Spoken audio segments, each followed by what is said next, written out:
I didn't buy this house for the location. I bought it for the rotting thing in the shed. Sounds weird, right? But it's true. The house I bought sits in a quiet neighborhood. The kind of quiet where if you cough too loudly, some old lady will call the cops on you for community disturbance. The house was fine. Backyard, red roof, lawn perfectly manicured to HOA pleasing standards. But what caught my eye was an old boat lying abandoned in the shed. No registration, no motor, just a cedar hull with peeling paint, covered in dust, and smelling like a mix between a moldy library and pond water. But I saw what most people wouldn't. I saw craftsmanship, a forgotten legacy, a weekend project to fill the void after a breakup, a job loss, and a midlife crisis. The previous owner, an old Scottish man, pointed at the boat and said, "Don't throw it away. It has a soul." I laughed, but he wasn't joking. I dragged the boat out to the backyard, covered it with a tarp, and started planning the restoration. Every night I Googled how to restore wooden boat like some nerd with a sudden itch to fix things.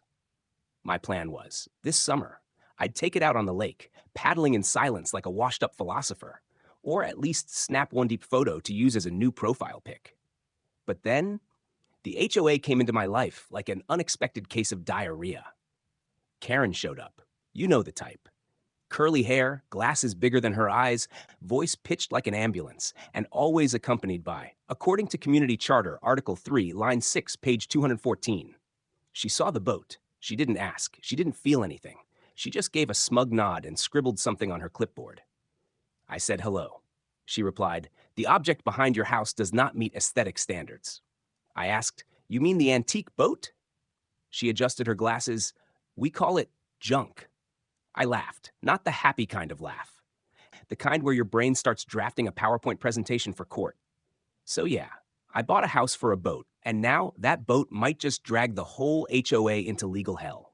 They called it trash? Just wait and see. I thought they'd send a warning. Instead, they sent a truck. 1 week after the historic encounter with Karen and her deadly clipboard, I got a letter from the HOA. Not a warning, not a meeting invitation. No, it was a bill worth $245. The reason? Removal of object negatively impacting visual harmony. I looked out back.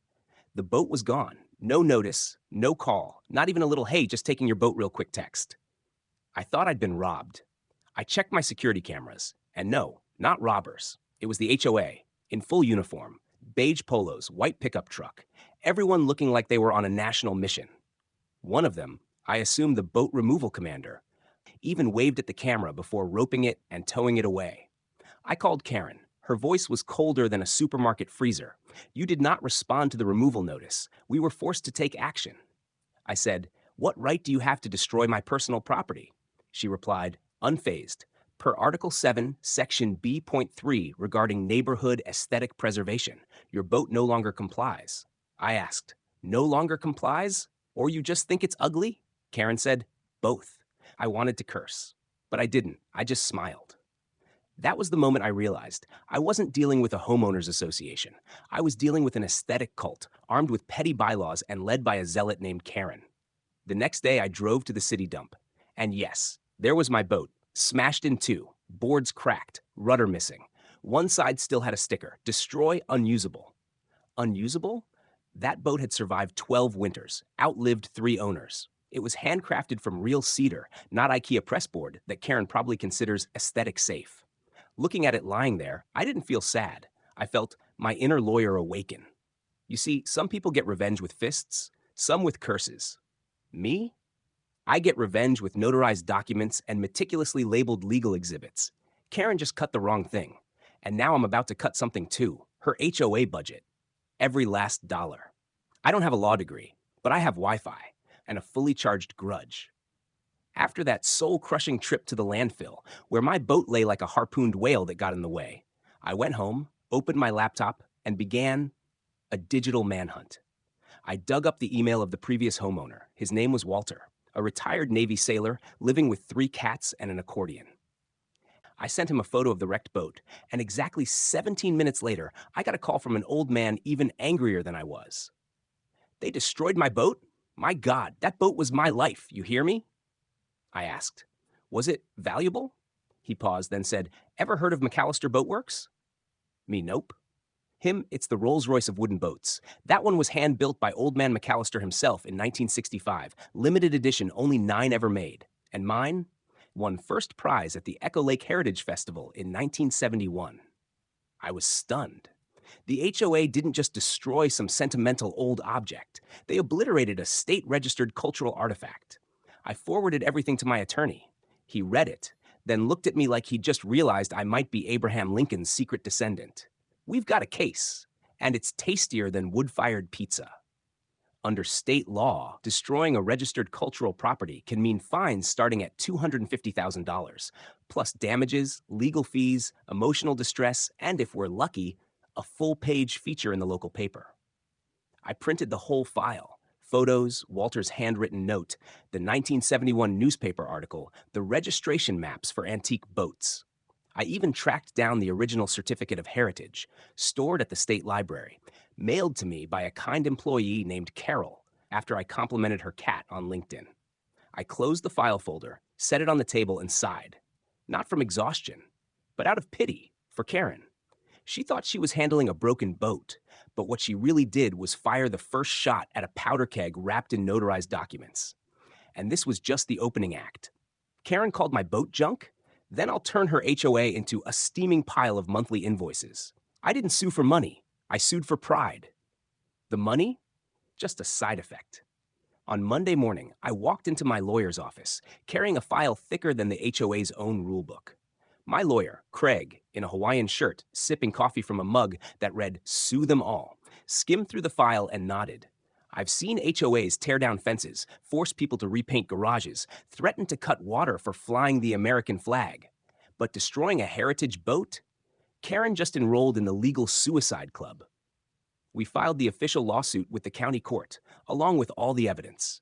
Destruction of heritage property without notice, violation of personal property rights, cultural asset damage, and what Craig called felony-level dumbness in organized form. Then I sent a copy to the HOA. Hand-delivered, certified mail, topped off with a sticky note. Instead of removing the boat, maybe try removing ignorance.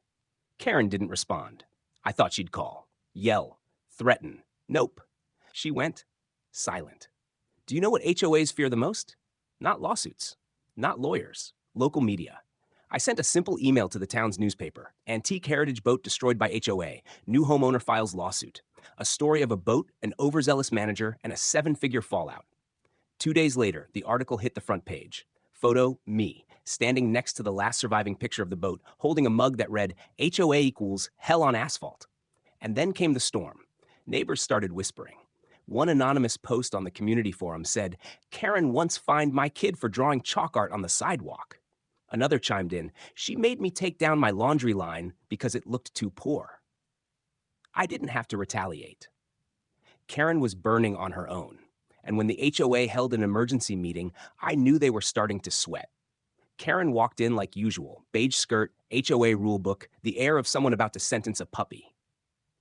But this time, the whole room turned and looked at her, like she'd just stolen a birthday cake from an orphan. And me? I stayed home, popped some popcorn, and rewatched the local news segment.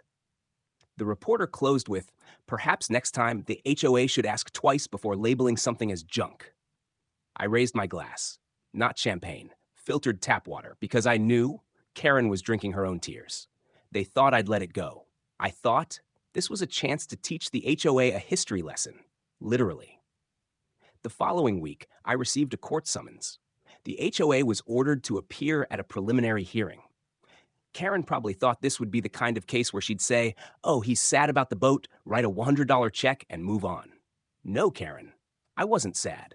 I was building a museum of victory. Court day came. I sat on one side with my lawyer, Craig, who ditched his tie for a cravat, claiming it made him look more aristocratic. On the other side sat Karen, spine stiff, like she was about to give a TED Talk on approved fence paint colors. The judge entered, a woman named Judith, eyes sharp as sashimi knives and a voice like she'd won 3 cases against the mafia. Craig laid it all out.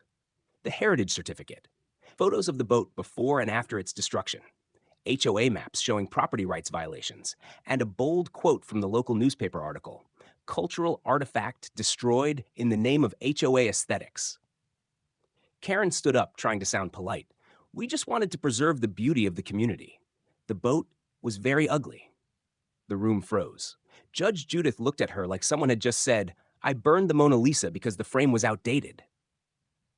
Did you just admit, Judith said slowly, to destroying registered private heritage property without a permit, without notice, because it was ugly? Karen swallowed hard. I think I heard the gulp. Judith ruled faster than a Netflix recap. The HOA was ordered to pay $2.75 million. That covered cultural damages, restoration estimates, emotional distress, and legal fees. Additionally, they were required to issue a public apology, published in the local paper, and posted on the community bulletin board. I asked Craig, can we also request they read it aloud at the next community meeting? Judith smiled. Permission granted. A week later, at the community center, Karen, wearing a gray dress as bleak as her mood, stood at the microphone, hands trembling, and read, We apologize for our lack of judgment, for the harm done to historical value, and the emotional toll on residents. Down below, the neighbors clapped. An old man shouted, Bring back the boat. Me, I stood with arms crossed, quietly smiling. That night, I went home. In my garage, I set up a framed photo of the old boat. Next to it, the printed and signed apology letter, neatly framed, and underneath it, I added a small plaque. Thought it was junk, turned out to be gold. I didn't try to destroy the HOA. I just threw a stone and watched it shatter on its own. Ever since the public repentance ceremony, apology reading, the HOA began to crumble like the peeling beige paint Karen once forced people to repaint their walls with. Week 1, 3 families filed to withdraw from the HOA. Week 2, 2 more homes went up for sale, but no one wanted to buy. Why? Because on the real estate websites, a bold red disclaimer now appeared.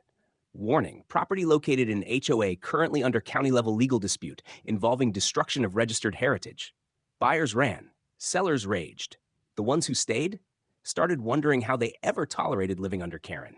By month 3, property values had dropped by an average of 14%, roughly $3 million in collective equity. Gone. And me? I kept sipping coffee on my porch. Sometimes I'd see Karen drive by, eyes avoiding mine, avoiding everyone's, like she was now a ghost in the HOA kingdom she once ruled. The good news? She sold her house, left in silence. No farewell party, no cookies, no good luck. Sign from the neighbors. Just one handwritten note taped to her door after she left. Second heritage destroyed. The HOA presidency. As for me, not only did I get my legal fees fully reimbursed, but the court ordered the HOA to rebuild a replica of the heritage boat, made from reclaimed wood, to be displayed at the community park as a permanent reminder. I named the new boat Karen's Regret, complete with a brass plaque. Below it reads, When you disrespect the past, it comes back with a lawsuit. And that's how I turned a boat they called junk into a $3 million legal monument. So if you've ever been bullied by an HOA because you planted the wrong flowers, painted your door the wrong shade, or, heaven forbid, kept your grandfather's old boat in the yard, just remember, not everything old is trash, and not everyone in beige knows the law. Have you ever had a nightmare HOA experience? Drop your story in the comments. Don't forget to like, share this with someone who needs a legal comeback, and subscribe, because you never know who the next Karen will be.